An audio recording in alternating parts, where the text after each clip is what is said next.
She was a mother of four who took a second chance on love. He was a good husband and surrogate father to her children. It's a big sigh of relief because men tend to shy away from that. But now she's been missing for 3 days. For her to just leave and not tell anyone was highly, highly suspicious. She was on medication for several medical conditions. The clock is ticking. The family were putting up flyers. They do a whole social media campaign. The search will reveal buried secrets. She's started dabbling in some kind of sexual fetish. She's been talking to a number of men on dating apps. I was basically blind to everything that was going on. But can detectives find her before it's too late? Her phone started moving towards the Everglades. They see a white pickup truck pull in and just sit there. You know, the dumpsters here, they're for construction debris only. There are garbage bags in the back.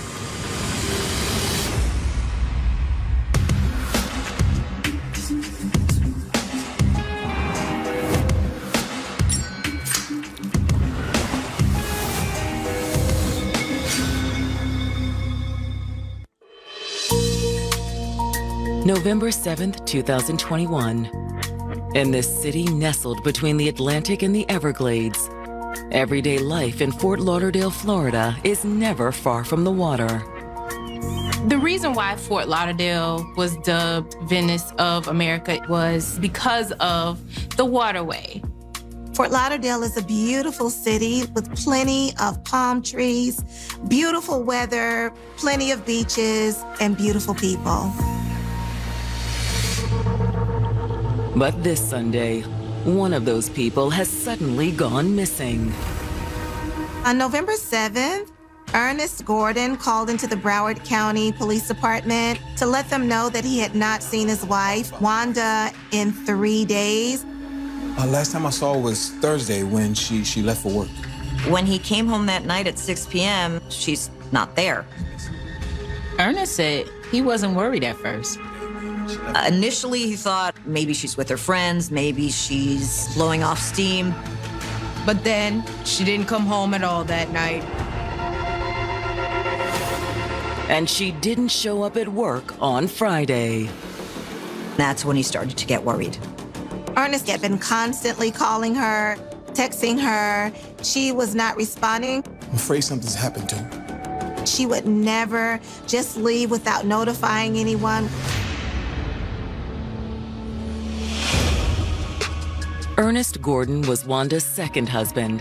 The 42-year-old mother of four had married Keith Morris when they were both teenagers. When I first got with Wanda, I was 16 years old. You know, we were kids. But I actually admired Wanda from a distance at first. Every time I seen her, it's like she had a beautiful smile that lit up a room. Once they were together, Wanda and Keith wasted little time before starting a family.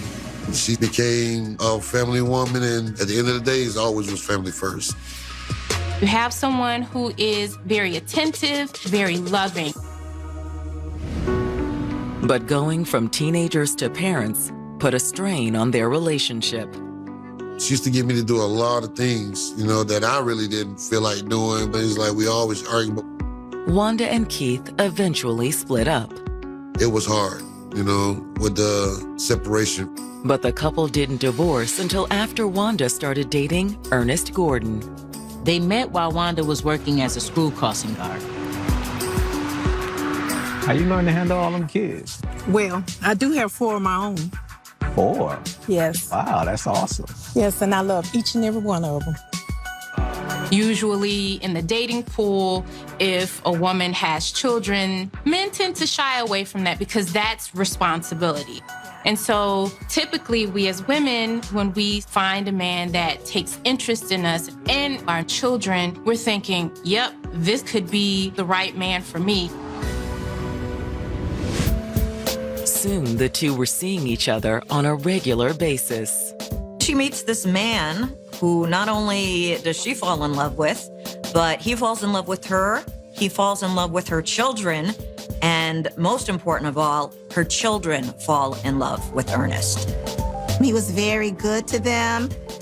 3 years after her separation from her first husband, Wanda was ready to take a second chance with Keith's blessing. I said, I see you happy, so let me go ahead and divorce you so you can get married to who you really want to be with. Once her divorce was final, Wanda and Ernest married. Ernest steps up. He takes on the children, especially the youngest, as if they were his very own. And it's a really nice, tight-knit, close family. But now, the woman at the heart of that tight-knit family is missing, and no one has heard from her in 3 days. I'm afraid something's happened to her. An operator with the Broward County Sheriff's Office dispatches investigators to their home to file a missing persons report. When police show up to interview Ernest, he's visibly upset, he's distraught, he's concerned. He told them what he told the dispatcher over the phone, that he hadn't seen Wanda in 3 whole days. Her purse is gone, and I can't find her phone. The fact that her purse, her wallet, and her cell phone was missing may be an indication that she left on her own free will and that at the moment she did not want to be found. Although how she left is unclear. Ernest told detectives that Wanda's car was parked outside. You think someone gave your wife a ride? I don't know. Even if nothing happened and Wanda was fine, Ernest says she can still be in danger. His wife was on various medications that she was taking on a daily basis. She had a number of medical conditions. She had seizures, she suffered from depression, she had blood clots. But according to Ernest, all of Wanda's pills are still in the cabinet.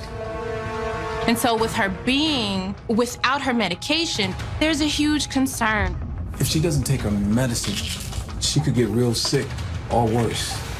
They only had so much time to find her. Mother of 4, Wanda Gordon, had made a fresh start with her second husband, Ernest. It takes a special type of person to take on another man's children and raise them as if they were his own. But now Ernest has called the Broward County Sheriff's Office to his home to report that Wanda is missing. No one had heard or seen Wanda in 3 days. She didn't have her medicine with her when she disappeared. So this is really troubling to Ernest. But it's unclear if something had happened or if she'd left of her own accord. It doesn't look like anything unusual happened in the residence. But her purse and her cell phone were also missing. However, if Wanda left, she may not have been alone. Her car was in the driveway. You think someone gave your wife a ride? I don't know. But what Ernest says next adds an entirely new twist to the investigation. Any idea if your wife was seeing someone else? Well, to be honest, I'm not sure. Ernest reveals that they were separated. They were still legally married, but separated and living in the house together. It's my fault. We had a really good thing going, but I messed it up. A year ago, Wanda had caught him cheating. They're still living together because they want to have a united front for the children. Ernest says that wasn't the only reason he stayed, though. Ernest was on the page of, I want to fix this. I want to make this work. I have seen the error of my ways. But he admitted that Wanda wasn't ready to believe him, much less take him back. According to Ernest, that's why he wasn't at all concerned when she didn't come home Thursday night. Maybe she was blowing off steam. Or maybe she was looking to escape from her problems permanently. You said one of her medicines was for depression, right? Yeah. The thought did occur that maybe she had done something to herself. But when detectives ask, Ernest insists that suicide is out of the question. Ernest said that there was no way that she had done anything to herself. I can't believe she'd do that to the kids. She wouldn't want to hurt them like that. When detectives follow up with Wanda's oldest son, who still lives in the home, he says his mother seemed fine the last time he saw her. Wanda's 19-year-old son indicated that he had seen his mom on November 4th. He saw her around 4 p.m. It was, business as usual. Her mood didn't seem off. Nothing raised any flags. What exactly did she say to you? We didn't talk a lot. She was on the phone. Do you know who she was talking to? Some guy, I think. He knew his mom was dating after the recent separation with Ernest. He told detectives that he wasn't sure if Ernest knew that Wanda had started dating again, but at the same time, Wanda was not trying to keep it a secret. Exactly who she had been seeing? Her son had no idea. All he knows is that was the last time he saw her. Wanda's son shared with detectives that when he woke up on the morning of November 5th, he did not see his mother's car in the driveway around 7 o'clock. Didn't really think anything of it. He went back to sleep. When he woke up again around 8:30, he saw the car in the driveway. So, Wanda's son had gone to her bedroom to check on her. Ma, you home? Wanda wasn't home, and it didn't look as if she'd been home the night before. It looked as though she had not slept in the bed. It was as if his mom had not even been there at all. Her son's account fits with what Ernest told the police. Ernest said he didn't see Wanda's car in the driveway when he left for work at 6 in the morning. So that leaves 90 minutes where no one had eyes on the driveway. So someone had dropped the car off in that 90-minute window. But where was Wanda now? And why would she leave without telling anyone? Your mom and stepdad are separated, right? Yeah, it's complicated. They fight? Sometimes. They argued, but there was absolutely never any violence. Ernest is he's a good guy. He's made some mistakes, but... You think he had something to do with your mother being gone? No, not Ernest. He said he couldn't even fathom Ernest being violent. Thank you. We'll be in touch. Hoping to learn more about Wanda's love life, detectives return to the station and reach out to her sister, Lucy. They spoke to each other not just daily, but several times a day. She told Lucy everything. Including things she didn't tell her husband. So you knew Wanda was dating again? Oh, yeah. Wanda had been using social media and online dating to try and meet suitable gentlemen. Wanda's sister was clear that she thought they weren't all that suitable, though. She had met some guys that were kind of weird. What do you mean, weird? It's embarrassing. She says her sister started dabbling in some kind of sexual fetish, and that a lot of the men that she's speaking to on these apps are also involved in this type of sexual fetish. What kind of things were they into? She didn't tell me much, but it all felt strange. Okay, did she actually meet anyone?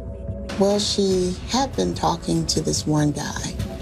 Lucy pressed her sister for details about the guy, but Wanda was a little reluctant to give too many details.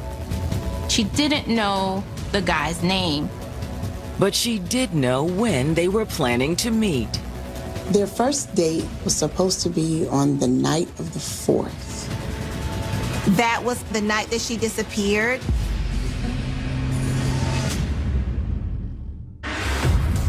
Wanda Gordon's sister has told detectives that on the night the mother of four went missing, Wanda had a date with a man she'd met online. Wanda and this gentleman that she was preparing to meet with had only been communicating through social media. This would be their very first time meeting each other face to face. She didn't tell me his name. Did she tell you anything about him? Just that he was into what she was. Wanda seemed excited, but that's really all Lucy knew. Could the mystery man Wanda met online have something to do with her disappearance? What happens if they went on a date and that date went bad? There's always a fear that kind of hovers around online dating and meeting people through social media. Is it possible that she met somebody? Absolutely. Is it possible that somebody wanted to cause harm to her? Absolutely. After talking to Wanda's sister, the detectives focus on identifying Wanda's online suitor. To Lucy's knowledge, Wanda and this gentleman that she was preparing to meet with had only been communicating through the dating app, which is where the detectives run into a roadblock. The detectives had no idea what her username was or her password or even the email that she used to get into the site. While detectives are spinning their wheels in cyberspace, Wanda's family is on the street, spreading the word that she's missing. They put up flyers, speak to people themselves. They do a whole social media campaign. Media outlets began airing the story. And before too long, their efforts produce results. After seeing a story on the news, the man Wanda had gone out with reached out to detectives. His name is Tyrone Watkins. He was very cooperative, willing to answer all of their questions. Tyrone confirms that he and Wanda had been messaging for over a month. He shows them text messages, the normal pre-date flirting. But did you actually meet? Yeah, just that one time. The first time they met was on November 4th. Tyrone says they met near the beach in Fort Lauderdale. Now, despite the fact that they hooked up on a fetish site, what Tyrone described was surprisingly tame. And they hung out and they chatted and they had a really, really nice time. But according to Tyrone, that's when he learned that Wanda hadn't been entirely upfront with him. There's something I really need to tell you. Wanda revealed to him that she was still married, but planning to leave her husband. It didn't sit right with Tyrone.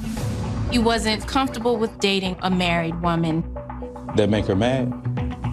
Nah, she was cool with it.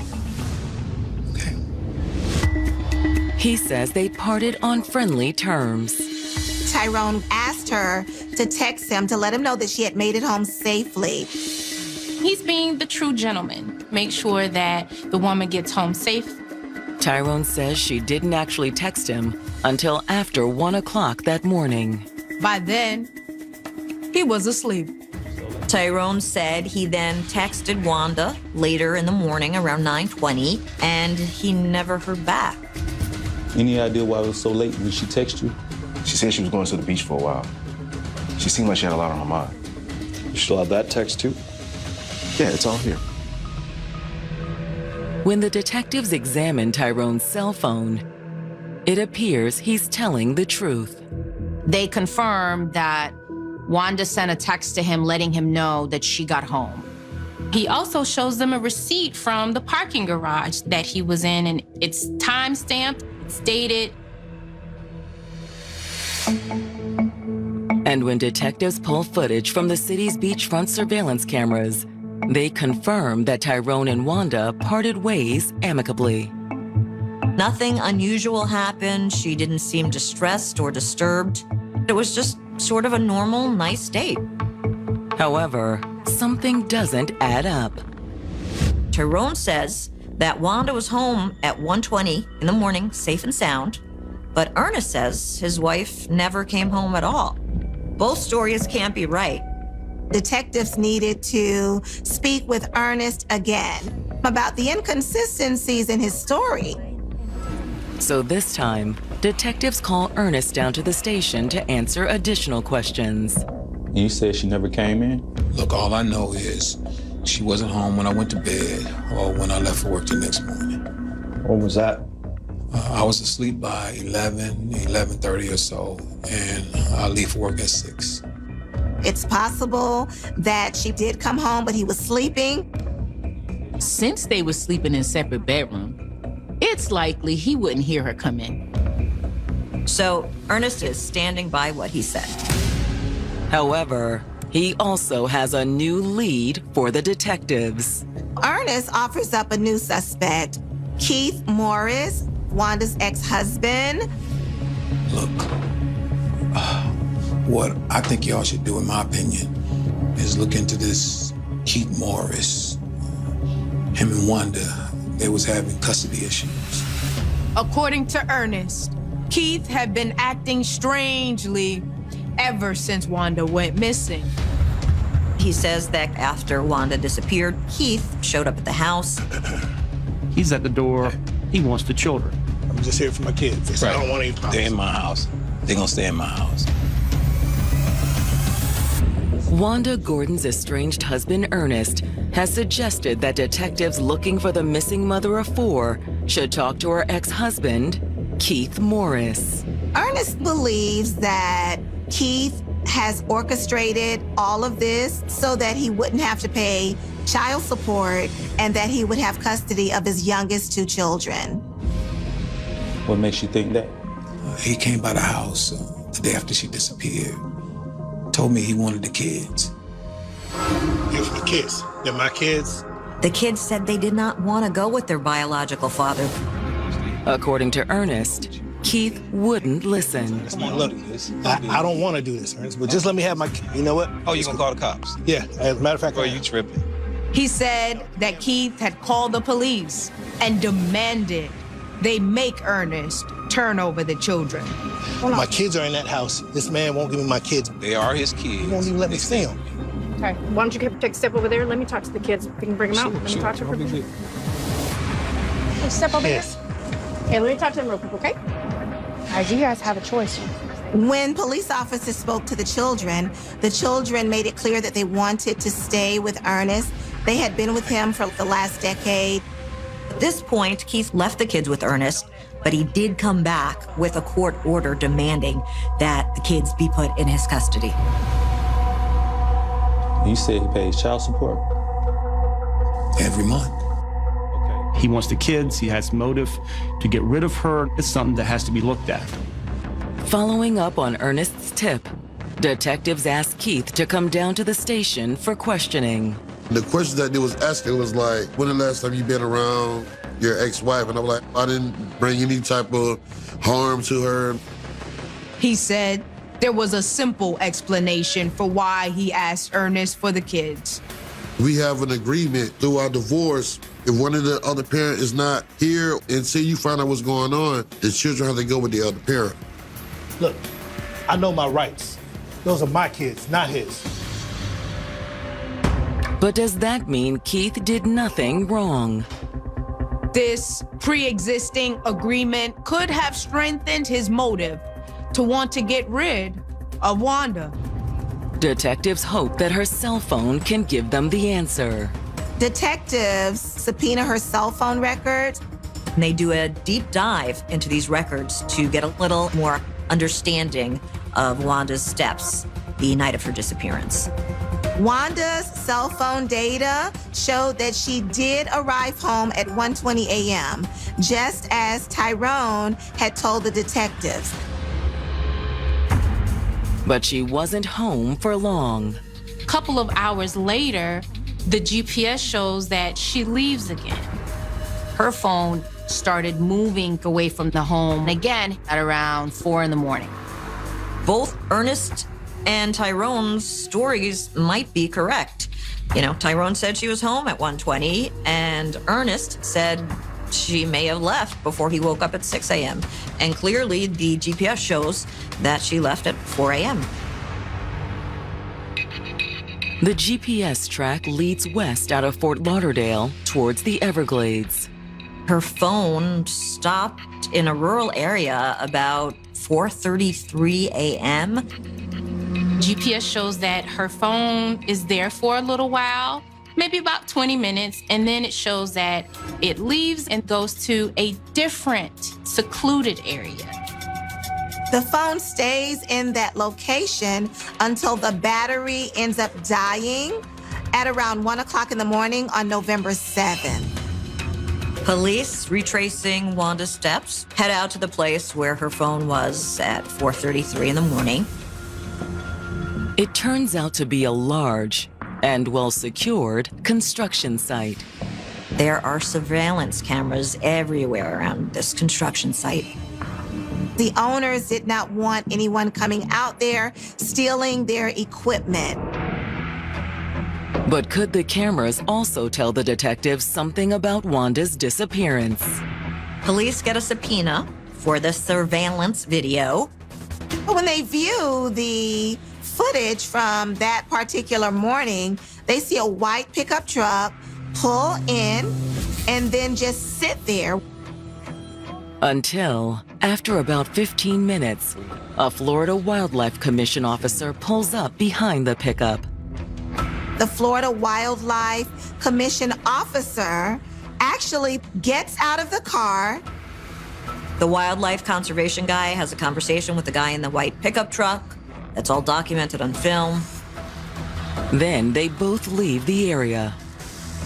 The white pickup truck heads out, heading in the same direction, the same route that Wanda's phone is, according to the GPS records. Detectives reach out to the Florida Wildlife Conservation and are eventually able to locate the officer in the video. When they asked him to come in and talk to them, the wildlife officer said that he approached the truck on a suspicion of illegal dumping. He says that he assumed that that is what this gentleman was doing because he saw 3 large garbage bags in the bed of the truck. He actually took a picture of the bags in the back of the truck. Then he let the man off with a warning. The dumpsters here, they're for construction debris only. He had a conversation with the gentleman about illegal dumping. The gentleman stated that that's not the reason he was there. He said he only came out there to clear his head because he had some things on his mind. And based on what detectives learn next from the wildlife officer, they suspect that what the man had on his mind was murder. All right. Drive safe. Thank you, sir. The driver was Ernest Gordon. Detectives investigating Wanda Gordon's disappearance have traced her husband Ernest to the same location as Wanda's cell phone at 4:30 on the morning she disappeared.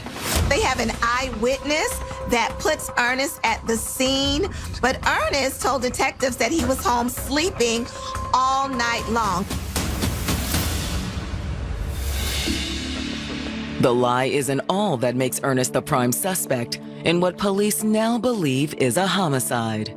The location where a wildlife officer approached Ernest was on the edge of the Everglades. Unfortunately, at this point, the police are no longer looking for a missing person. They're actually looking for Wanda's body. And detectives have a pretty good idea where they'll find it, too.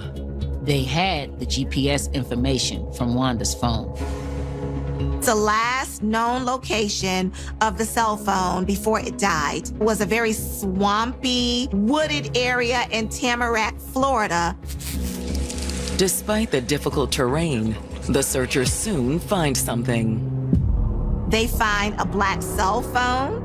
They find several articles of clothing. They find red and black dreadlocks that actually match the dreadlocks that Wanda used to wear in her hair. They also note an odor foul enough to pierce the pungent Everglades air. Looks like it's probably something in there. See how you have a lot of that decomp stuff around there? You could possibly smell the decomp depending on how long she's been out there. Tracing the odor to its source, the searchers start to uncover human remains. It's one of two. The other one's over here. Eventually, the gruesome search yields more remains. They actually found a human jawbone and a skull.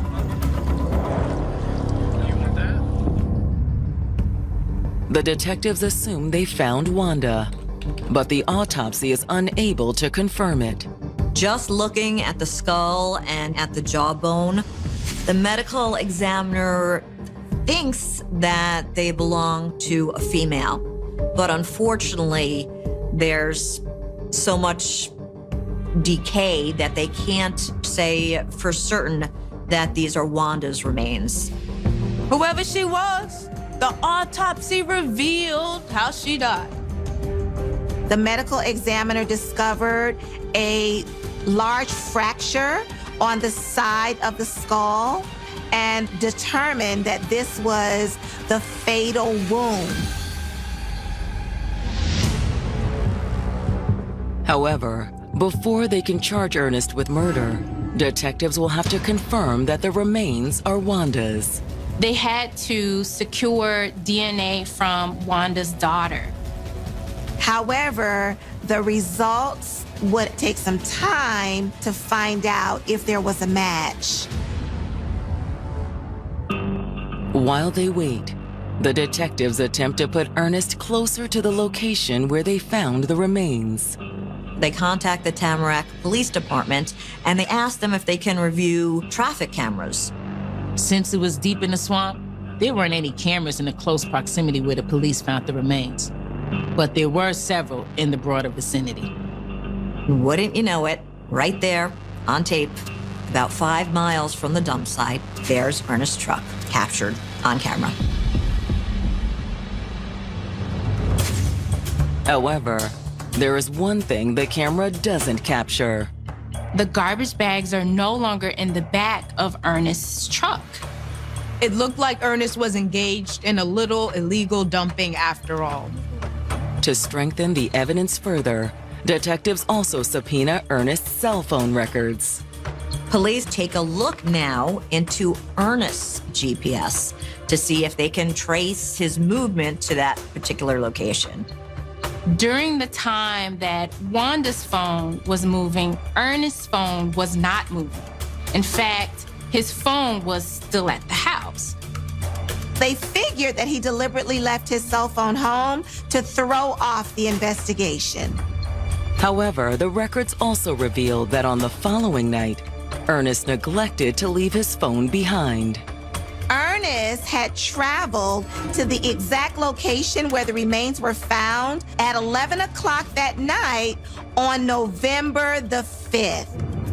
Was he checking to make sure that the body was not visible, was not in plain sight? For him to go back to that location showed that he knew where she was at. It showed that he was involved. With proof putting Ernest at the location where the body was found, the detectives bring him in for another round of questioning. We just want to go over your movements on November 4th and 5th. Okay, but I already told you guys everything. Everything? But then he remembers something he hadn't told them. When they asked him about the Florida Wildlife Commissioner stopping him that evening, he stated that he had forgot that he had gone out. He claimed that he was just driving around to clear his head. Then he said he went straight home. You didn't stop and throw anything away? What do you mean? According to the wildlife officer, you had some garbage bags in the back of your truck. He's got an answer for that, too. He says, oh, those bags were from some landscaping I had done. He said he threw them out a few days later. You sure about that? The police keep putting pressure on Ernest. Officers informed him that his pickup truck had been caught on a traffic camera. And eventually, Ernest starts to crack. I don't know. I don't know anything. I don't know where. When detectives confront Ernest Gordon about the suspicious drive he took to the Everglades the night his wife Wanda disappeared, they believe his response is telling. He breaks down, he's devastated, he's crying. But Ernest's tears aren't followed by a confession. I don't know what happened. Look, I don't know anything. In spite of all of this evidence that they are presenting before him, he maintains that he does not know what happened to Wanda. He didn't admit that he killed her. He didn't deny it. He basically just had no explanation. Instead, he stops the interview and asks for an attorney. I want a lawyer. They say, is it because you had something to do with your wife's disappearance or death? He refuses to answer. Detectives are sure they've found Wanda's killer. All they lack is proof that they found her. The remains, the skull and the jawbone, haven't been identified yet. They have no confirmation as to who that body was, so they had to let Ernest go. But even as Ernest walks, the detectives keep digging. Officers have enough evidence to get a search warrant for the Gordon's home and also for Ernest's white pickup truck. They searched both using a chemical called luminol, which reacts with blood under black light. They find blood. Lots of blood in Wanda's bedroom. The luminol test also finds blood in the back of Ernest's pickup. It revealed traces of blood in the same area where those 3 trash bags were located, on the back of Ernest's truck. Between the blood, cell phone records, and other evidence, the detectives develop a clear picture of how the crime most likely occurred. They had a theory that Ernest was actually up waiting for Wanda to come home, knowing that she had been out on a date. Wanda returned home from her date around 1:20 in the morning, and Ernest was waiting. And Ernest was mad. Stop! I know what you've been doing. This is what I'm doing. I'm not gonna tell you. They got into an argument over either the divorce or the infidelity, her moving on and going out and dating other people. He was not able to handle the fact that she was out seeing other people. So, the situation escalated. Don't you walk away from me! Ernest had lost control. Not just in the heat of the moment, he lost control over how Wanda saw him when the infidelity happened. And desperate to regain it, he lashed out. Ernest must have picked up a blunt, heavy object and hit Wanda.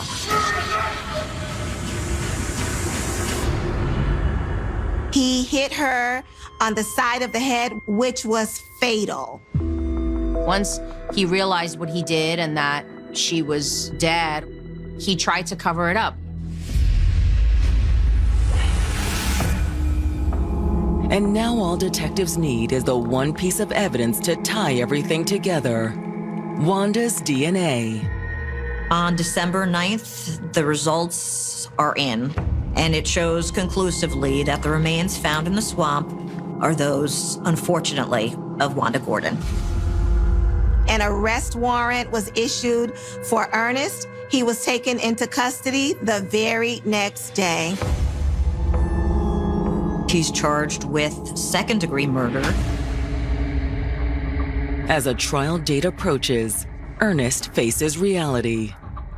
His lawyer came to me and told me out front that he doesn't want to go to trial. The agreement was that in return for a guilty plea, he would be sentenced to 50 years in Florida State Prison. It's also essentially a life sentence. He is in his 40s, so he will be in his 90s when and if he ever gets out. But no matter how long Ernest spends in prison, it doesn't ease the pain of losing Wanda. You took somebody away despite the ups and downs that me and her had. You took somebody away that is dear to me and my children. The family's going to be feeling the fallout of that forever.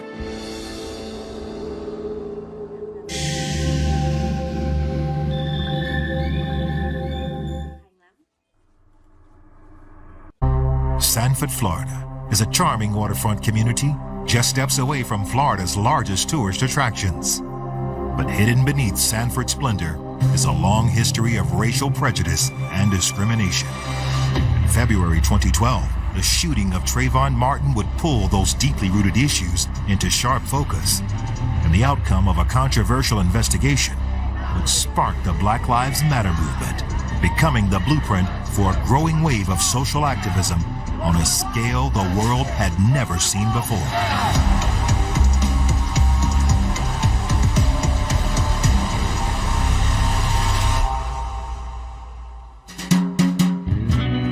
"20 miles from the hustle and bustle of Orlando, Florida, you'll find the town of Sanford. It's a quiet bedroom community nestled along the shores of scenic Lake Monroe. Sanford is home, and there's no other word that I can say other than home. I eat, sleep, and breathe this place. On the weekends, we would go to the parks, and you'd see people of all races and ethnicities enjoying each other's birthday parties, carnivals, festivals. Sanford began, like many other cities in the South, as an agricultural center. The city of Sanford at one point in time in the early 1900s was your #1 exporter of celery.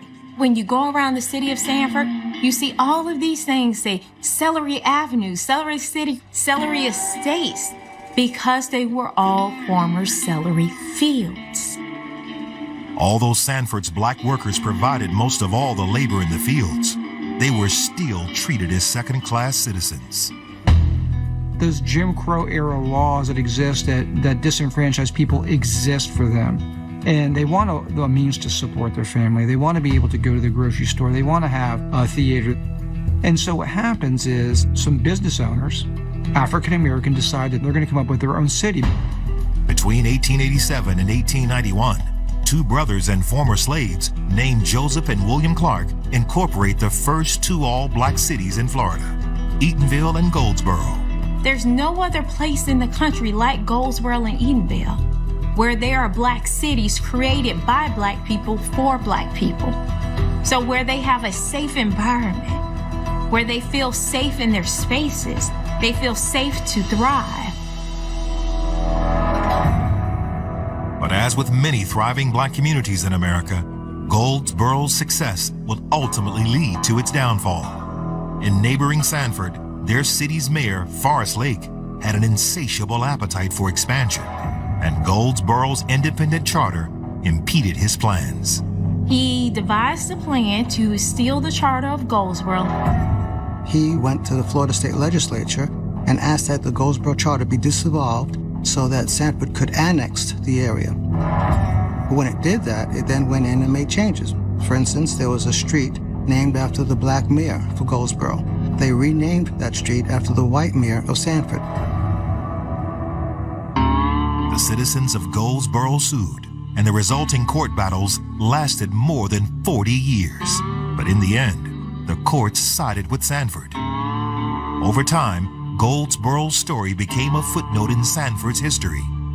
The perception of harmony eventually settled in, and both communities found relative peace, as long as everyone knew their place. You stay on your side of the tracks, we'll stay on our side of the tracks, and there won't be any issues. But in 2012, the murder of Trayvon Martin would reopen those old wounds, forcing the city and the country to confront their troubling past.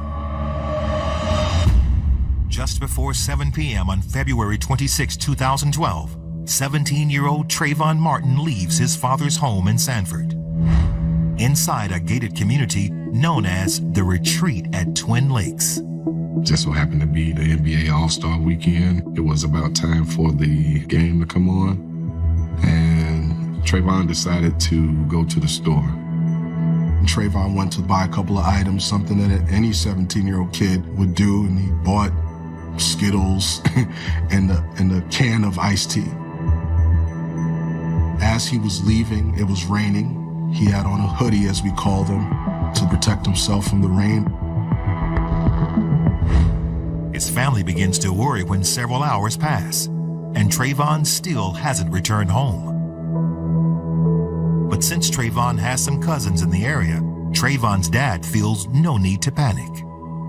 It was 10:30, 11 o'clock, somewhere around there. And when we started making phone calls to see where he was at, he wasn't answering his phone. I ended up dozing off. We left the back door unlocked so he can come back in the house. What Trayvon's loved ones don't know is that he was involved in a terrifying incident within the gates of Twin Lakes earlier that night. 911, do you need police, fire, medical? Maybe both. I'm not sure. There's just someone screaming outside. Hurry up, they're right outside my house. Other 911 calls report shots fired. Sanford police officer Tony Raimondo is one of the first officers to respond to the scene. When I get out of my car, I see a police officer standing with another individual. He looks like he's kind of got a busted up nose. Officer Smith points down to his belt where I see a gun kind of stuffed in his belt. And so immediately I'm thinking, okay, we have a suspect in custody. Sergeant Raimondo is directed to a grassy area just off the sidewalk. Officer Smith kind of motions down the sidewalk into the grassy area where I see a body lying there. And I go down into this grassy area to determine what the needs of the person laying there are. Amidst the chaos of the scene, the gunman identifies himself as George Zimmerman, a 28-year-old resident and the Twin Lakes Neighborhood Watch Coordinator. Zimmerman claims he was suspicious of the young man and decided to follow him through the complex. Some type of confrontation ensues. It becomes physical, and during that physical confrontation, shots are fired. Mr. Zimmerman alludes to the fact that he was defending himself. Zimmerman says he fired one shot, striking the young man in the chest. Although he won't be identified until the following day, Sergeant Raimondo finds Trayvon Martin lying on the ground, bleeding and unconscious. I was really taken in the moment that here's this young kid who really needs some help very quickly. I bend down, take a knee next to him, and immediately just try to get a pulse. I've got a couple kids that look just like him at the house. And I'm hoping that, under similar circumstances, somebody would help my children. And so what I decided to do is just initiate CPR. We did CPR for 7 minutes before rescue arrived. Trayvon Benjamin Martin was born on February 5th, 1995 in Miami, Florida, to Tracy Martin and Sabrina Fulton. Trayvon was my youngest son. I have 2 boys. Trayvon was my baby. It's a special bond that you have with your son. I say I substitute S-O-N with S-U-N because I say that my son is my sunshine. When he was born, it was like a new beginning. I wanted him to have more than I had growing up. I wanted to be involved in his life. Even after his parents divorced in 1999, Trayvon was surrounded by strong family support. He grew up in a middle-class home, both parents working, so he just grew up with a regular average life, playing football and baseball and basketball and all of those things. As he started getting older, he was pretty good with his hands, fixing on things, and he loved planes, and so that probably would have been his career. I was very proud of him, but he had his growing pains like any other teenager. By his junior year, Trayvon's desire for teenage independence led to him occasionally skipping school.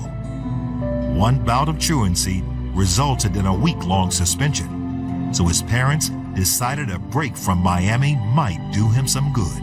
My then fiancee, Brandy Green, who's now my wife, Brandy Martin, lived up in Sanford. His dad wanted him to spend some time with him, and he went up. I wanted him to get his head clear. Decide your future now. It's early. Let me get you away from what's distracting you right now. And you come back and we'll start over.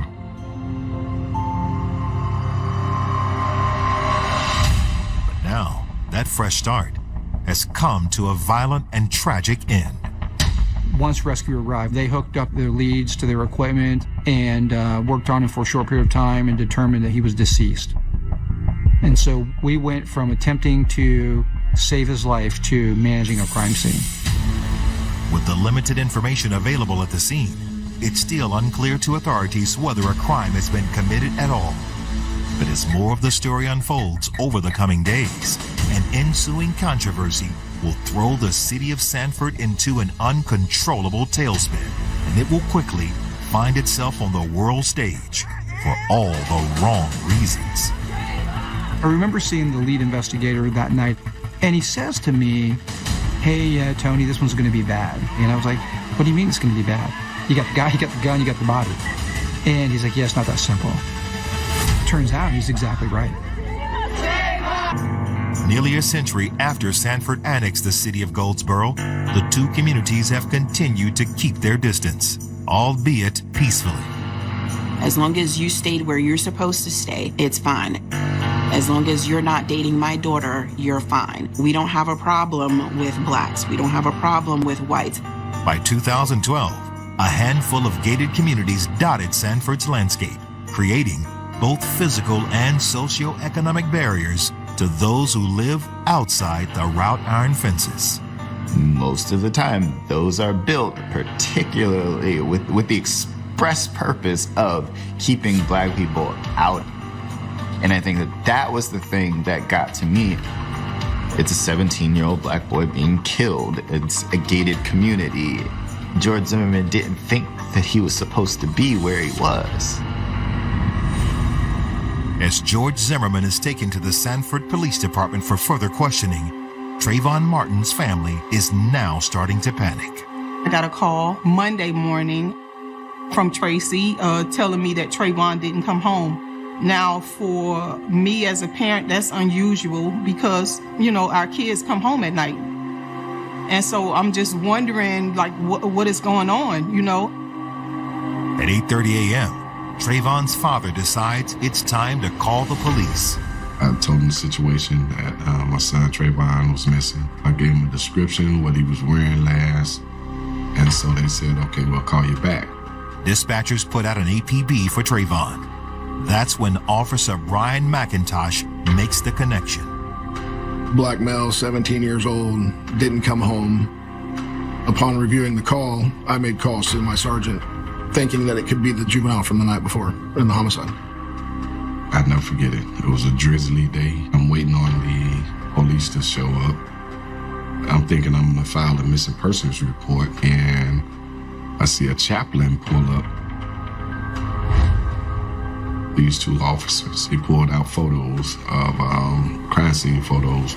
Trayvon laying on the ground, deceased.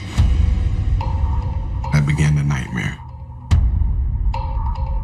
Tracy called back, and I didn't believe him. And I just could not, I couldn't imagine losing my 17-year-old. I was numb. As a parent, you don't prepare yourself for the death of your child. It does something to you, emotionally and physically. Put you in a bad space. And so my next question was, who did it? In an interrogation room at Sanford's police headquarters, George Zimmerman is giving detectives his side of the story. So your first name is George? Yes, sir. And your last name is Zimmerman? Yes, sir. So start from the beginning. About what time yesterday? About 7 p.m. I left my house to go to the grocery store, and I was leaving my neighborhood when I saw this guy looking towards the house, and I knew he didn't live there, so it made me a little suspicious. He thought that Trayvon had something to do with some burglaries he said that had occurred in the area. I called the non-emergency line. Mm-hmm. As I was on the phone, he walked past my car, and I lost visual contact of him. The operator asked me if I could get to somewhere where I could see, or at least give him a direction of where he was headed. And so he gets out of his car and he follows this young man into a pretty poorly lit area of the retreat of Twin Lakes. That's when Zimmerman claims things took a violent turn. He said he appeared out of nowhere. He came out of the bushes. And according to George Zimmerman, Trayvon Martin had attacked him. He ended up on top of me, and he just kept punching my face and my head. I was screaming for help, and I got a little bit of leverage, and I started to sit up. But when I shifted, my jacket came up and exposed my firearm, and that's when he sat up and looked and said, "You're gonna die tonight, motherfucker." And so he says that, in defense of his own life, he had to fire a round, which hits Mr. Martin's center mass in his chest, ultimately taking his life. And as soon as the round went off, he stopped attacking you? He sat back, and he said, "You got me. Or you got it. Whatever." I'm sure it all happened just that quick, too. It felt like an eternity. Based on his initial statement, Florida's Stand Your Ground law has potentially given George Zimmerman the authority to shoot Trayvon Martin. If you take Mr. Zimmerman's statement at face value, he was the subject of this assault at a place that he had a legal right to be. What our law says is you can defend yourself up to deadly force. They let him go home, let him take a shower, let him sleep in his bed that night. Although no charges are filed that night, the case is eventually sent to the Attorney General's office to determine if any charges are even warranted at all. But for Trayvon's family and many in the Sanford community, it appeared as if the case was already closed. It just didn't sit well with me how they just let him go home. I knew that I had to do something. I told Detective Chris Serrano I need to get my son back to Miami so we can bury him, and then I'll be back. I told myself that I'd fight, and I'll keep fighting, and I'll keep fighting until we get what we feel is justice. It has been less than 24 hours since 17-year-old Trayvon Martin was shot to death in Sanford, and many in the community begin to fear the case has already been closed. A black child was effectively stalked by an older white man in a neighborhood and was killed and was going to get away with it because of a law in Florida that no one had ever heard of before. I knew my son. I knew that he wasn't a confrontational type of person. He was just walking home. He had his hood on, just minding his business. The family's frustrations are only magnified when they receive a copy of Trayvon's autopsy report. I started looking at the autopsy report, started seeing the damage that was done by that one bullet. It had a severed spleen, lungs that had been torn in half, kidney was torn up, heart was split in half. It didn't coincide with the story that they were telling us. It didn't coincide with him being attacked by Trayvon. There was nothing on his knuckles, no blood, no scratches, no nothing. Just nice, clean hands. And if you get into a fight, you're gonna have something on you. When Tracy Martin brings his concerns to the Sanford police, they insist their hands are tied. It would be up to the Attorney General to file charges, if any. The investigators sent everything to the state attorney's office to get their opinion on what do we have here, how should we proceed. I would ask the chief why and what's going on, and he would continually tell me this is an ongoing criminal investigation, and at the time, they do not feel they had enough to criminally indict Mr. Zimmerman. I knew that I could not stay in Miami and allow that to happen, that the person that had shot and killed my son not be arrested. And so that night, I packed my things and we went to Sanford. After Trayvon's funeral, his family begins applying pressure to law enforcement by pushing the story into the national spotlight. We started doing press conferences every day, 2, 3, 4 times a day. It was like an email blast that, hey, listen, something ain't sitting well in Sanford, Florida. you have the most innocent person in the world, and just because they're black and they wear a hoodie on their head, they're all of a sudden, they're looked at as a criminal. Racial profiling has to stop, Mr. Speaker. Just because someone wears a hoodie does not make them a hoodlum. That was the wellspring of the outrage. People got progressively more upset and saw it as sort of like a state-sanctioned lynching. For parents, they saw Trayvon as being their child. And the young people saw Trayvon as themselves. The conversation about stand your ground took center stage, and that was sort of everybody's introduction to the law. Could you shoot someone just because? What does that really mean? What's the purpose or the intent behind this law? Was it a racist law to begin with? The growing media attention garners support for Trayvon and his family around the country. Trayvon Martin brought that racism right back up front in your face and made a lot of us realize that it's time to push back and shut down traffic, let folks know what was going on. All of those things look like a repeat of history. How you did it during the civil rights. Then they just had TVs. The power of social media is what brought the attention and what recognized and catapulted to another level. According to Trayvon's family, the added exposure causes those in charge of the investigation to become even more guarded. It goes from, we just want to give you limited detail to now we're not going to give you any details because this is an ongoing investigation. But the Sanford Police Department insisted they were doing everything by the book. I believe that the Sanford Police Department did everything by contemporary standards to investigate that case. I don't believe that this case was handled any different than any other one would have been, but I understand how the inference could be made that it was. On March 8th, the family files a lawsuit to release all public records on the case. Trayvon Martin's issue was not like the other issues where there was a camera or a cell phone recording it. We want to hear the tapes. We want to hear the audio, the 911 call. I remember going to the courthouse early on to file a court order. The more we dug into it, the more we found out. I couldn't believe it. Trayvon didn't know what to think. He didn't know why this guy was following him. He didn't know why this guy got out of his vehicle and chased him. He had no clue. As outrage over the murder of Trayvon Martin dominates social media, the rift between Sanford's black residents and law enforcement grows wider.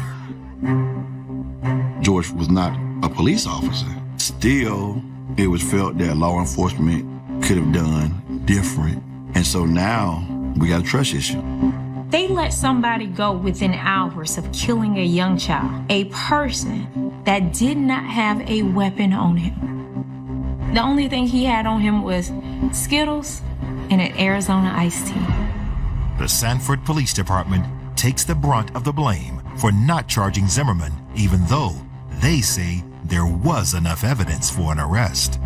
The state attorney told us no. They're ultimately the ones responsible for the charging decisions, but the narrative is never formed that way. It was always Sanford Police, Sanford Police, Sanford Police. On March 16, 2012, under mounting pressure, the Sanford Police Department releases all 8 911 calls placed on the night of the shooting, including the one from George Zimmerman himself. Sanford Police Department. Hey, we've had some break-ins in my neighborhood, and there's a real suspicious guy. This guy looks like he's up to no good, or he's on drugs or something. It's raining, and he's just walking around looking about. Okay, and this guy, is he white, black, or Hispanic? He looks black. The tapes reveal Zimmerman was told to wait for police, an order he chose to ignore. We got him on the way. Just let me know if this guy does anything else. Okay. These assholes, they always get away. Are you following him? Yeah. Okay, we don't need you to do that. You listen to the tape and he doesn't wait, right? Like, that's the thing. He's under the impression that Trayvon just walking home poses so much of a threat that he can't wait for the authority that he has called upon to address it. Recordings of the neighbors' 911 calls are even more difficult for the family to hear. I don't know what's going on. So you think he's yelling help? Yes. There's gunshots. You just heard gunshots? Yes. How many? There's one. In the background, you can hear scuffling going on. You can hear Trayvon screaming, and then you hear pop. You hear the shot. And you don't hear no more screaming. There is some debate over whose voice is calling for help, however. Trayvon's family is certain it's him, but at least one witness says it's Zimmerman. What he says to us is he's inside watching TV and he hears screaming. He walks out of that back patio area of his house and he sees Trayvon kind of pummeling George Zimmerman in what he describes as MMA style. He says that Mr. Zimmerman is screaming for help. Anybody with a loaded gun would not be screaming for help. It would seem to me that a 17-year-old who felt that he was about to be shot was screaming for help. 4 days after the tapes are released, Trayvon's parents find a witness who can speak for him. Trayvon, like any other kid, love his phone. I was trying to backtrack and see who's the last person he talked to. Trayvon was killed at 7:23 p.m. And I was like, look, man, this is interesting. He was on the phone talking with somebody. The person on the phone with Trayvon was a friend from high school named Rachel Gentel. She spoke to him when the altercation occurred. He mentioned to the young lady on the phone that somebody was following him, and she told him he should run, and he did. A few moments later, Rachel heard the sounds of an argument. Then the call was cut off. Once the phone dropped between those 30, 40, 50, 60 seconds, you know, you really don't know what happened. But I know for a fact that he wasn't doing nothing. This proves the theory that he wasn't looking in nobody's window. He wasn't trying to break in nobody, but he's on the phone. The family and their attorney no longer trust the powers that be with the new evidence, so they give Rachel's statement directly to the press instead. The news results in more protests, and this time, demonstrators in the tens of thousands descend on the city of Sanford. I really think that shook up the state of Florida. You had 50,000 plus people, and you saw all these signs that were made. And you saw the start of Black Lives Matter. Trayvon hit everybody like, are y'all for real? This cannot possibly still be happening. We have to do something. We have to go outside. We have to march. We have to raise awareness. Somebody has to understand that we are angry as a people, and we won't take this land down. No justice! No peace! When do we want? While the news of Trayvon Martin's death sweeps the nation, the city of Sanford is forced to reconcile its own dark past, dating back to Sanford's hostile annexation of the all-black city of Goldsboro. Well, it really seemed like the death of Trayvon took a scab off of what had not healed in the city of Sanford, but was kind of just being lived with. The city of Sanford stole an entire city. Each time I drove by your neighborhood, it was pretty and had all these flowers. Well, where did you get the money from for your neighborhood? You took it from mine. And you left mine for dead. So we kept pouring salt on the wound, pouring salt on the wound, pouring salt on the wound, and the wound never healed. Protesters filled the streets of Sanford, demanding justice for Trayvon. Among them are many from Sanford's own black community. Then the community put pressure on its elected officials to change the prosecutors that were in the case. We met with the city manager. We met with the mayor, and that's when he assigned a special prosecutor, which is Angela Corey. On April 11, 2012, the newly appointed special prosecutor agrees to bring formal charges against George Zimmerman. Today, we filed an information charging George Zimmerman with murder in the second degree. A capias has been issued for his arrest. The charges, however, are met with mixed reactions.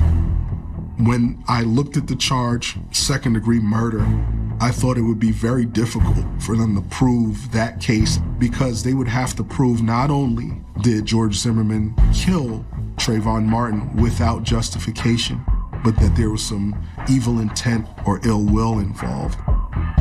It seemed as if a prudent prosecutor would have charged manslaughter, which was more likely to get a conviction. It feels like theater.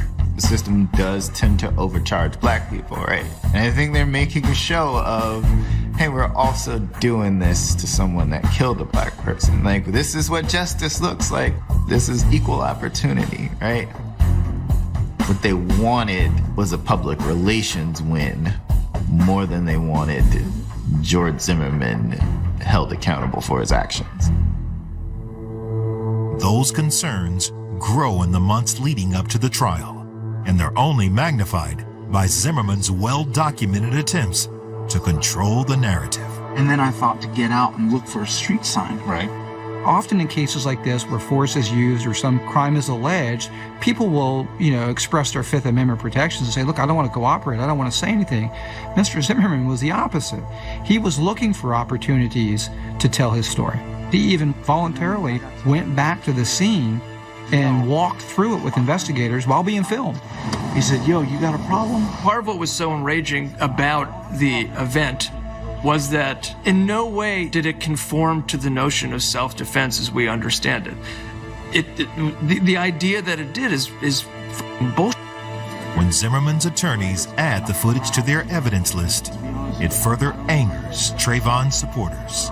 If you have just a small glimpse of what a crime scene is and what a murder suspect, how he's treated, you know that they don't take the admitted shooter to the crime scene for him to give his accounts of what happened there.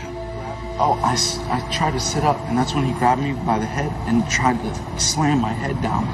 And what does this remind you of? Look at Buffalo. The guy who went and killed all those black people in that supermarket. Police brought him out. Not a mark on him. They brought Dylan Roof, the boy who shot up all those black folks in a church. They put a vest on him to protect him. It makes you feel like they agree with what they did. And the white man can come in and take your life and you can't do anything about it. Racial tensions continue to escalate through the jury selection, setting the stage for the trial to come. One particular white lady said, well, if Trayvon Martin's dad would have been in his life, that he'd still be here. And that had to be the most dumbest statement I ever heard. All that does for those who believe in the value of black life is intensify things and say, like, well, the enemy has showed up, right? And we know what we're up against. They're gonna defame, they're gonna assassinate your character. They're gonna do everything they can in their power to discourage you from fighting for your loved one, but at the end of the day, you gotta keep fighting. We're not gonna stop until we get justice for Trayvon. Amid national scrutiny, the murder trial for George Zimmerman. That's the whole thing. Because if you can't talk about race, you can't talk about why does George Zimmerman perceive Trayvon Martin as a threat? Why does he feel that he has the authority to approach Trayvon Martin? Prosecutors paint Zimmerman as a wannabe cop who was looking for a fight. Observe and report, right? Isn't that what the neighborhood watch is about? You observe and report. He didn't choose to do that. He got involved. He injected himself into the situation. The defense sets the tone for its response in its opening statement. Knock, knock. Who's there? George Zimmerman. George Zimmerman, who? All right, good. You're on the jury. The defense attorney opened up with a knock-knock joke. Nothing? This is really like the trial of the century where you got a bunch of racial implications, and we were damn near on the brink of racial war. It was just like distasteful. From that point, it kind of showed that the defense attorney looked at it as a joke. They turned it around and made this trial about things that had nothing to do with the fact that he was an unarmed kid and he was being chased by someone with a gun. Trayvon's family and supporters believed the defense's primary tactic was to put Trayvon on trial. The way in which they went about defending their client was defaming the victim. And defaming the victim through racially coded messaging that was reinforcing a narrative of danger that is inherent in Black youth. Just listening to them talk about Trayvon and who Trayvon was, and they never met him. They didn't know him. He wasn't committing any crime. He had never been arrested. None of those things. It was tough to sit through. The state is supposed to defend the victim. In this case, the state let the defendant portray himself as the victim. And that's when he grabbed me by the head and tried to slam my head down. His claims that he was getting his head bashed and Trayvon reached for his gun. Number one, there was no DNA from Trayvon on the gun. Number two, the nail clippings of Trayvon, there was no DNA in his nails. Zimmerman himself never takes the stand, but his story is still entered into evidence.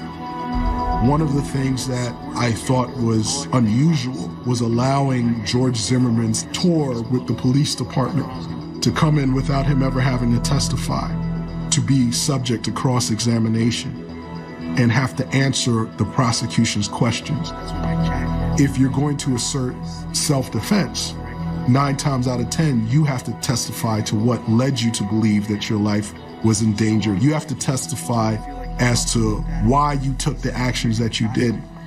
And it seemed as if George Zimmerman was let off the hook from having to do that. Still, Trayvon's loved ones remain optimistic. I felt that the justice system would see that this was an unarmed teenager and that a 28-year-old adult followed, chased, pursued, profiled, and ultimately shot and killed a 17-year-old. I just thought that it didn't matter what color skin the person was. After a 3-week trial, the jury begins deliberations. 16 hours later, they return with a verdict. Not guilty on all counts. It's just disbelief. Just like, how? It doesn't make sense. It just made me feel like every other African American, that the justice system is just not for us. They want to blame Trayvon. They want to say, oh, Trayvon fought back. He fought back because somebody followed him in a car and got out and accosted him. Who wouldn't fight back? You understand what I'm saying? They want to talk about stand your ground. Trayvon was standing his ground.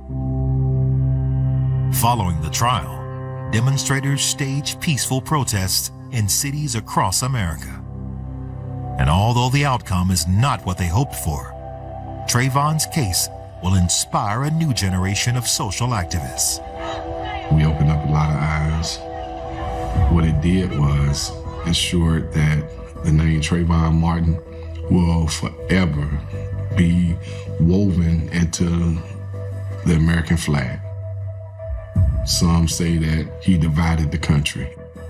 Either way, his name will never be forgotten in U.S. history.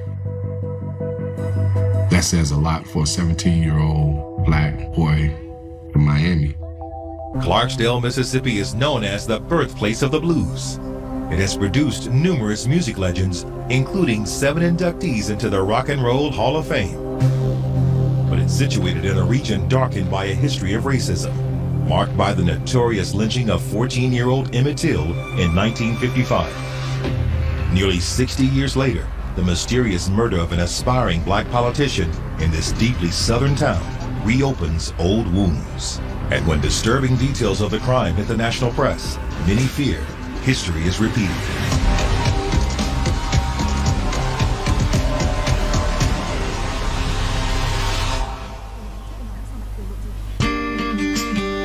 Clarksdale is a small town on the Mississippi River, about an hour south of the Tennessee border.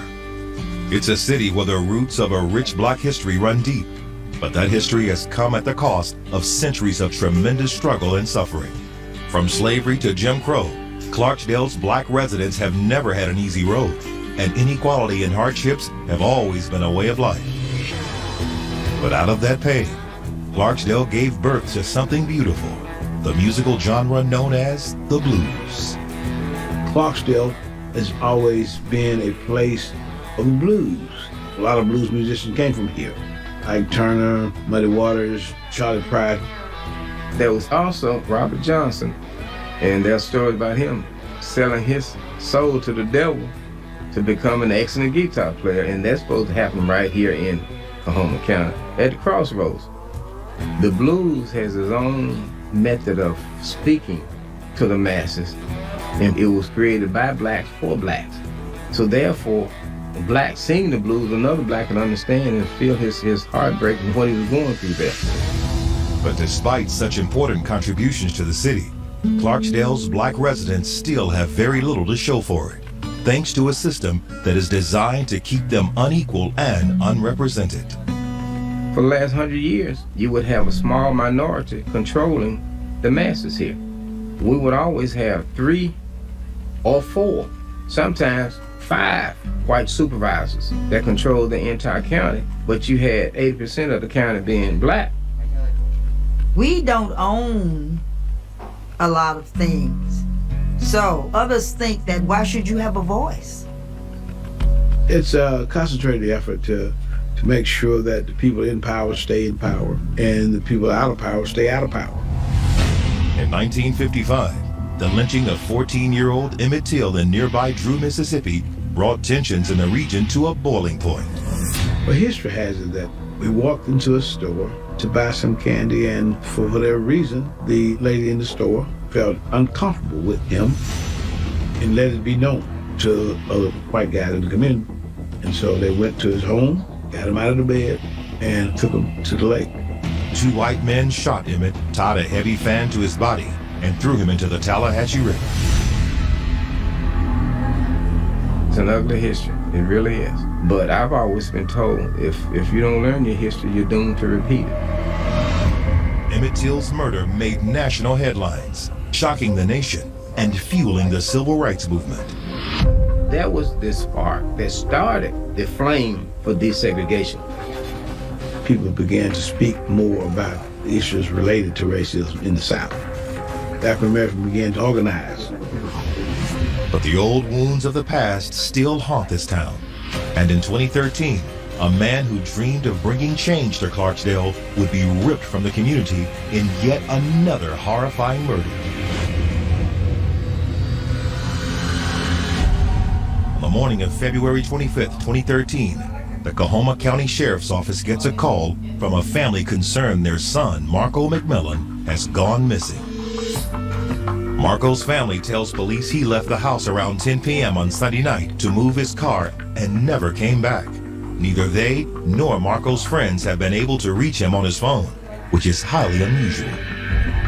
Marco was texting, communicating, joking throughout the day, not just with his friends, but everyone, right? His fraternity brothers. It's just not like Marco to go off rail, not like that. My gut instinct said, this is not going to end well.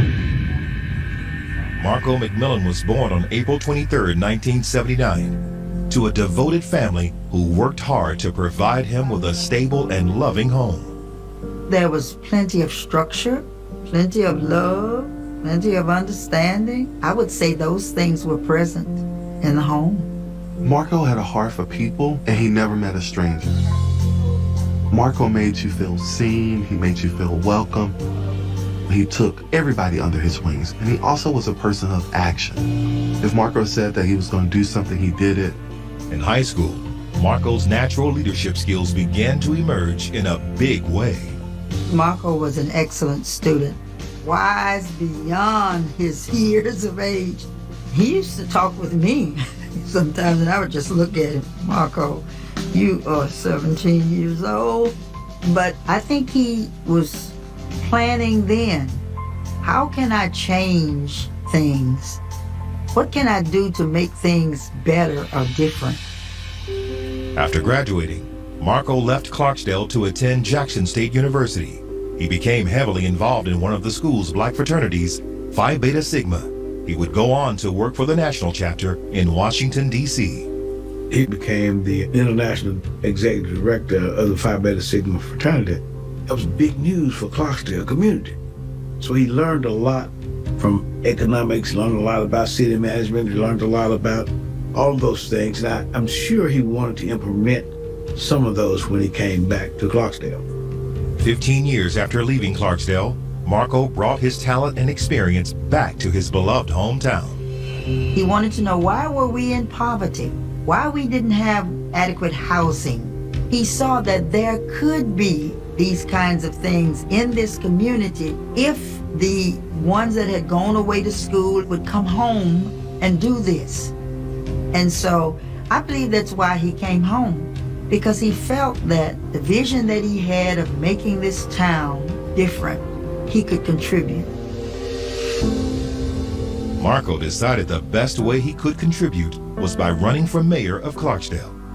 He thought that the mayor could be the catalyst to bring a lot of things into the city. He wanted black people to have more of a voice, and he wanted to be that voice. The difference is made when you have a heart for the people. Marco knew his calling in life. That is the best way I can put it.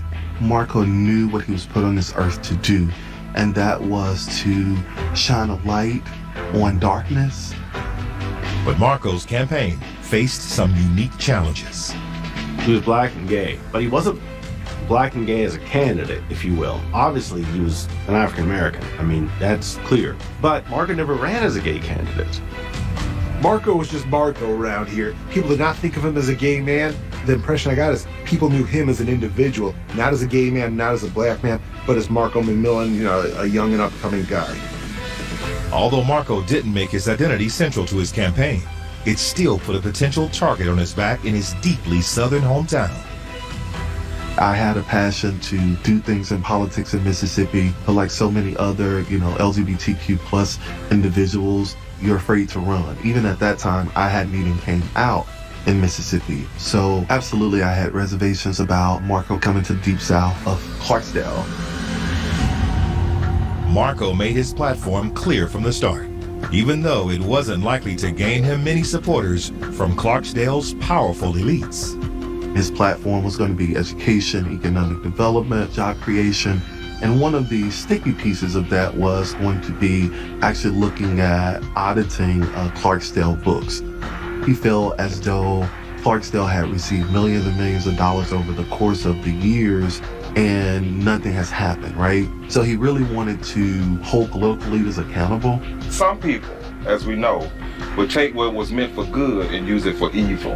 Marco was on a mission to disrupt what he saw as Clarksdale's good old boy system, a system he felt had been corrupted for a long time. I will go back as far as I need to go back to trace why Clarksdale, Mississippi is not matching up to the funding that the federal government is putting in this small town. Between Marco's outsider status and his political crusades against Clarksdale's old guard, many of his friends worried for his safety. I would say, be careful. We're dealing with a different type of people in this town. Watch your back. You may not want to open up so many cans of worms right now. Don't let your left know what your right is doing. I said, if there's a weakness out there, somebody will find it and may exploit it. Marco's friends now fear those concerns may have been realized. At the behest of Marco's loved ones, the sheriff's office opens a missing persons investigation. Less than a day later, they receive an emergency call that changes everything. There was a car crash out on the highway and it involved Marco McMillan's vehicle. At that time, no one knew who was driving. We assumed it was Marco, but it just didn't make any sense. And so it was a strange little story from the outset. Me every day as a dad is him. Every day he's hungry for something. And there's this huge responsibility in making sure that he's a good person. I think the advice I would give is you don't need to know all the answers.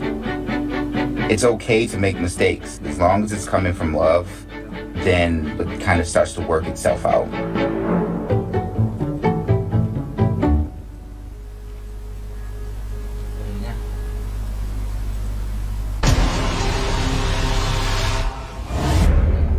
The sheriff's office in Clarksdale, Mississippi is investigating the disappearance of mayoral candidate Marco McMillan.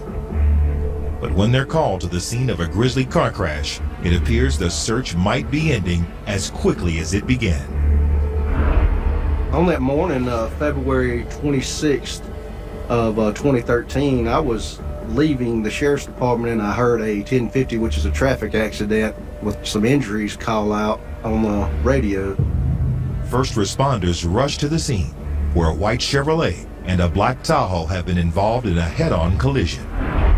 When I arrived on scene, the Tahoe was sitting sideways in the middle of the road and the front end was completely pushed in. Oils and liquids and every kind of fluid leaking everywhere, glass strewn all over the streets, just a mess.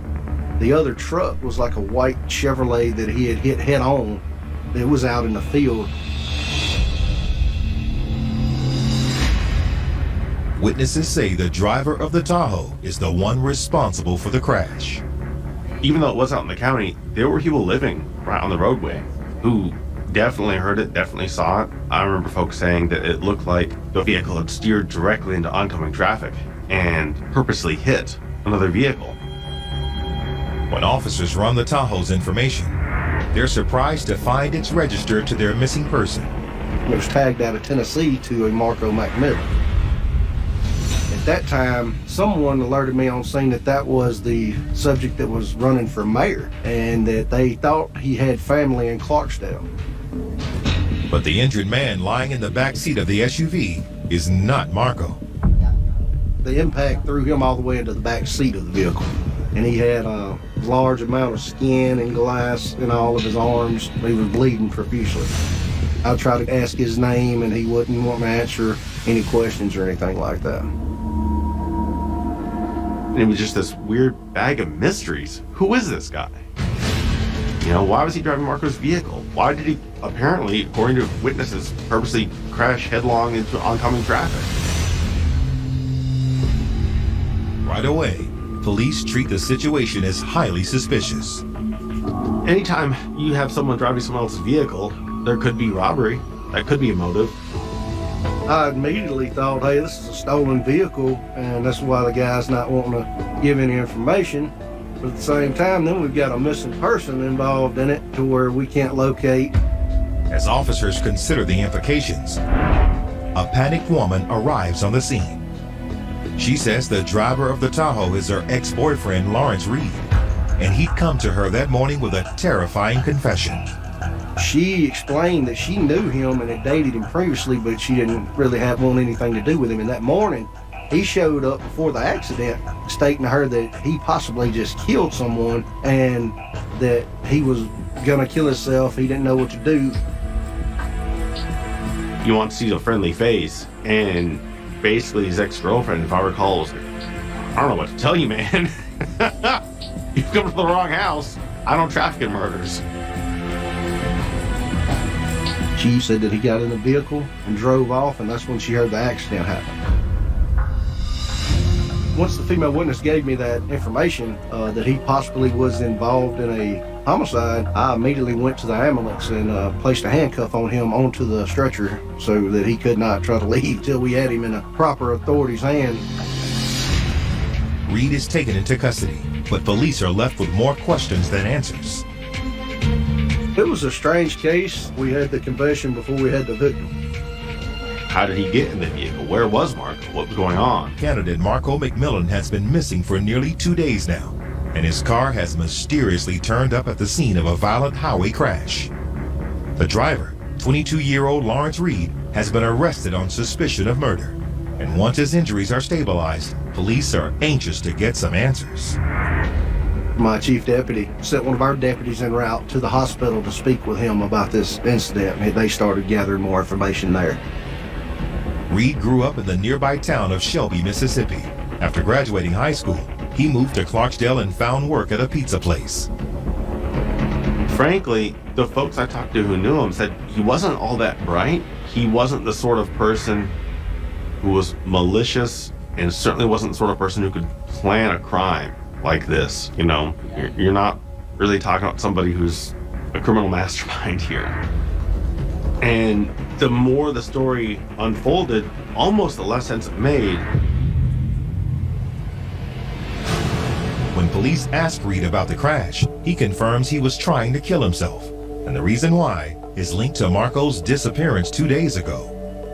Reed stated to the investigators that he was walking in Clarksdale when he was approached by McMillan in a vehicle. McMillan asked him if he wanted to go to a party in Marks, Mississippi with him. Reed says he didn't know Marco that well, but decided to take him up on the offer. Marco had picked Reed up. They drove to the next county over, went to the McDonald's and the gas station, got some blunts, put some marijuana in them, then drove out to a county road. According to Reed, that's when things took a darker turn.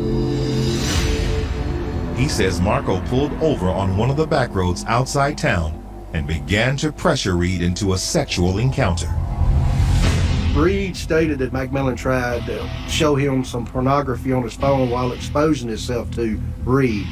Reed didn't want to have any part of that and asked to get out of the vehicle. McMillan tried to grab him, tried to undress him in the car, and Reed said he was just terrified. I remember him saying, "Yeah, I'm a little guy," and he was a much smaller person than McMillan. Reed tells investigators that he thought he was about to be sexually assaulted, so he fought back, and things quickly spiraled out of control. They got into a fight where Reed ended up strangling McMillan with a chain off of his wallet. Reed claimed he panicked and pushed Marco out of the vehicle. Once outside, the attack continued. During that strangulation, he thought he was still alive, so he pushed his head down in some water until he was sure he was dead. Then he placed the body back inside of the vehicle. Despite the outcome, Reed insists he never intended to kill Marco. He claimed it was an accident, but once he realized what he'd done, he freaked out and drove all the way back to Clarksdale with the dead body in the car. He stated to the other investigators that he rode around with it all morning until he could figure out somewhere to take the body to. I couldn't tell you what his mindset was because, again, I certainly wasn't there. What you do with it at that point is you call the authorities and say, "Hey, I accidentally killed a guy." Reed says he moved Marco's body into the woods and removed all his clothing. He then proceeded to try and destroy Marco's body. What he did was he decided to buy a gallon of gasoline or something, which is not enough to burn a human body, and took him behind the levee and tried to get rid of the body. Unfortunately, Reed doesn't remember exactly where he left Marco's body. He's only able to give police a vague description of the area. The two men had been drinking and they were probably high, so possibly that had something to do with it. It's not for me to say what caused what, but I can certainly understand why he might be in a distressed state. Without evidence to back any of his claims, detectives aren't sure how much of Reed's story to believe. But Marco's loved ones have already begun to fear the worst. I kept feeling it in the pit of my stomach. This will not go well. Days later, I found out what had happened, and it was exactly what my gut was telling me. Banks of the Mississippi River looking for Marco McMillan's body. Myself, along with some search and rescue officers, went to the area and started checking every road leading down side of the levee. By that time of the evening, it was getting dark, probably around 5:30, and we checked until we couldn't see anymore. So we called it a night, and I started back that next morning with my chief deputy. During the night, the investigators received information from Reed that he said that he dropped a body by an orange tractor. Well, I remembered seeing a red tractor, and I know one of the cattle farmers there has a small red tractor, and I remember seeing it in an area. So when I went back down to that area, the tractor had been moved down the levee on the opposite side. There was a grass trail leading down the levee on the riverside, and I could see tracks leading down in the grass to the bottom where a vehicle turned around and came out. So when I walked down the trail to where the vehicle tracks were, you could see some drag marks in the grass leading towards the barbed wire fence. When I was about to step over the fence, I looked ahead. There was a large tree, and I could see the bare feet of a human sitting behind that tree. So at that time, I crossed the fence and located the body of Marco McMillan. Reed's description of the murder, though graphic, still does not prepare investigators for what they see. He was naked. His hair and face and chest were singed and had some blistering of like it'd been set on fire. I remember a gash to his forehead. And I also located a bottle right by him, I wanted to say, that still smelled like an accelerant, like gasoline or something. At that point, we backed out, contacted the Mississippi Bureau of Investigation, which their crime scene unit, along with Coroner Scotty Meredith, arrived on scene. I observed him on the west side of the tree. I couldn't tell if he had been strangled, if his hyoid bone was broke or anything like that from outside looking in. I saw a few bruises and I saw a few blisters, from the burns. We bagged him, put bags on his hands to preserve any evidence for if there was any scratch marks or anything like that. If he had clawed or fought his defender, he would have something on his fingers. The true motive behind Marco's murder is still unclear, even with Reed's own confession. But much of what he says he did to Marco is supported by the evidence at the scene. You can see where he was drugged from the car to the behind that tree, and he's a pretty good sized man. He wasn't a little bitty fella. We photographed the drag marks and the tire impressions. What we decided with the circumstances and all the connections and the power of all to be, we were going to take him straight to the crime lab. On February 28th, Lawrence Reed is officially charged with murder. On March 9th, Marco's devastated family and friends lay him to rest. Everyone attended the funeral. It was just an outpouring of love for Marco and his family. We knew what Marco stood for. We knew what he was trying to do, what he was trying to accomplish. And he was working for the people, for the community. It wasn't selfish in his heart in no form or fashion. I was always told as a child growing up that the attendance at your funeral sort of told the kind of life you live. Looking at the number of people in attendance, they too were in awe of what happened. Beautiful, beautiful ceremony. Beautiful. Although investigators keep many of the details of Marco's death confidential while the investigation is ongoing, in a small town like Clarksdale, it doesn't take long for rumors to begin swirling throughout the city. They found that Marco's body was behind the levee, slightly burned, and that just sent the whole area into this tailspin of rumors and gossip and stories, as you would expect. One rumor that begins to permeate throughout the city is that Marco was dragged with a vehicle, inciting fears that his death may have been a modern-day lynching. Lynchings are a very real part of the history of the South, and obviously they're horrific crimes. Almost always they involve the mutilation of the person, then of the corpse, and just the defilement of the body. The coroner, Scotty Meredith, says Marco was dragged away from the vehicle, not with it. That went way, way bad. They put him behind the car and drug him. No, that's not what happened. He was drugged from the car to the scene, which was not very far, maybe 25 feet, if that far. And that's a big deal. Being drugged was a big deal.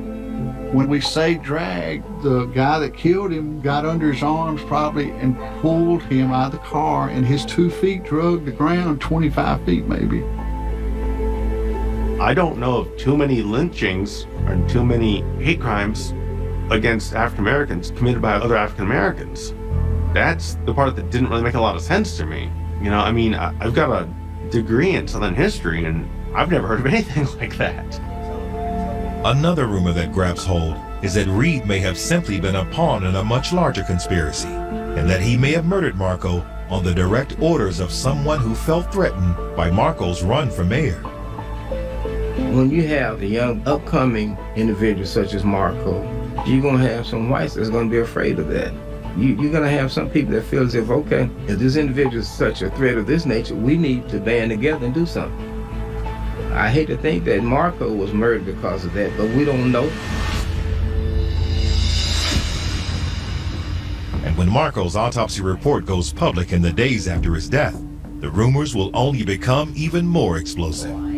According to the medical examiner's report from Jackson, he was also beaten and burned. We're getting a tremendous amount of insight from what's inside these documents. Been coroner now for 28 years.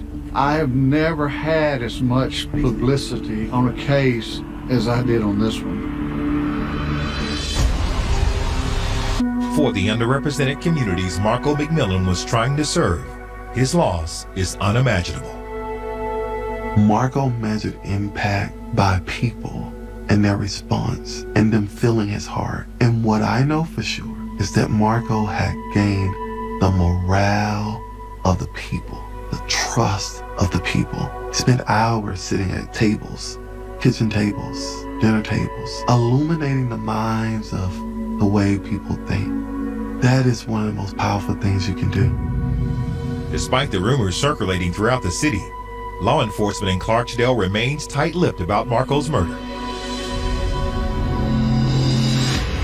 On May 1st, 2013, Marco's mother, Patricia, sends a letter to the sheriff demanding answers. That same day, the district attorney approves the release of Marco's autopsy and toxicology results. The report confirms Marco had small amounts of alcohol and marijuana in his system, but neither contributed to his death. It's the list of extensive wounds that draws the most attention throughout Clarksdale. The body was pretty badly damaged. Part of that was from the burning, part of that was from the dragging, part of that was from the barbed wire. You drag a body through anything, obviously, you're gonna have scratches and contusions, things like that. To many in Clarksdale's black community, the autopsy report raises even more questions than it answers. While some are still convinced it's a hate crime, others speculate that, whether hate played a role or not, Reed must have had some help to do what he did to Marco, whatever his motive may have been. There's somebody else out there. There's somebody else a part of it. They're not being punished for what they did. But investigators on the case believe Reed was so amped up after the murder, it's possible that he summoned the strength to drag Marco on his own. I think the guy's adrenaline was going so that it didn't matter how big he was. Unless somebody just gets to where they can't live with it and comes up and says, I did help drag him or whatever. But I don't think that'll ever happen. The rumors of more than one killer led some in the community to suspect that Reed may have targeted Marco because he was being paid to do so. That's where the notion came in, okay, that this murder was political. I mean, was he killed because he was running for mayor? You had two politicians vying for the position. So therefore, both of them were highly motivated, and one of them ended up dead. So that kind of cast a dark light on the community as to what happened to Marco. One pervasive story was that a powerful Clarksdale attorney and entrepreneur named Bill Luckett, who was also running for mayor, must have directed Reed to kill Marco. But many were quick to dismiss the rumor. Bill Luckett was also legitimately very popular in his own right, and popular among a broad swath of people, from white folks, African Americans, and heck, for that matter, the first gay wedding in Clarksdale was at Bill Luckett's Ground Zero Blues Club. No one who knew Bill Luckett would honestly believe that Bill Luckett would have someone murdered because, yes, he was super rich, but, I mean, he wasn't evil. Others speculated that Marco's other opponent, Chuck Espy, must have somehow been involved. But that rumor, too, was quickly dispelled. Espy was coming in there, gonna go for it, and he's been a state representative. His dad's been our mayor several terms, and neither one of them would have done anything like that. I think it's just the timing of everything, and I think it's the way the community got it out there, you know. But for some of Marco's stauncher supporters, they still aren't convinced it wasn't political, and that Reed was simply acting on behalf of someone who feared Marco's inquest into Clarksdale's finances. Marco was prophetic in his thoughts and foresights. He told me that if something happens to me, I want you to know is this campaign. He said these demons are coming out of the woodworks. They don't want me to shed a light on corruption and what's going on in this city. So he said, if you hear that something has happened to me, it's the campaign. It's the campaign. One of my regrets was I did not dig into it. I should have took what Marco told me seriously. Who are you referring to? Give me more context so I can go off of it. But authorities find no actual evidence of any sort of conspiracy. They were saying, what are y'all covering up? You know, why are y'all covering this death up? And I said, nobody's covering up nothing. I said, you can look at anything I got, you know. And I said, you can go to the crime lab. We'll go down there and we'll look at everything you want to. Nobody's covering up nothing. That still doesn't stop the story from gaining national attention, only feeding the rumors on a much larger scale. I was called by the Current Affairs TV show. I was interviewed by Atlanta, Georgia Constitution, New York Times, Washington Post. They all came to my office. The national media outlets reported that it was a racial crime, that it was a homophobic crime, politically motivated. And I think that's human nature, not just because it's a small town. A black gay political candidate gets murdered. I mean, you're going to draw conclusions like that. Despite all the different theories taking on a life of their own in Clarksdale and beyond, Marco's family must focus on the reality of punishing the man responsible for his murder. They want to make sure that no matter what stories he told to police, Lawrence Reed doesn't escape justice for what he did to Marco. It's one thing to kill somebody in self-defense. It's another thing to kill somebody, steal their vehicle, try to burn their body, then run and hide. March 2015, 2 years after the brutal murder of mayoral candidate Marco McMillan, his confessed killer, Lawrence Reed, finally stands trial. It wasn't a terribly big courtroom. It was an older courtroom, so little, wood floors, that sort of thing, wooden benches for the audience. The Reed family was there, and it was hard on them, you could tell. They held out hope, I think, that somehow Reed would, if not get off, then at least get a light sentence. But the prosecution has a different outcome in mind. Despite his claims of a sexual assault, the state argues that Reed had plenty of opportunities to simply walk away, or that he could have called police to report the crime after the fact. Instead, he strangled Marco to death and mutilated his body to cover up the crime. Lawrence Reed said Mark McMillan made a pass at him and tried to get physical with him. But the state was always very firm, of course, that doesn't justify murder. Reed could have left the vehicle, or he could have called the police immediately. There was always options. The state has no obligation to prove Reed's true motive, and they largely avoid the subject altogether. All they need to prove is that Reed murdered Marco, plain and simple. You can't plead self-defense. If you kill someone, steal their car, snag their body, and try to burn their body. As for the conspiracy theories that have taken on a life of their own, the district attorney avoids talk about those as well, since that's all they seem to be, just theories. You say to yourself, that must have been a setup, somebody must kill him, but the law in the investigation didn't bear that out.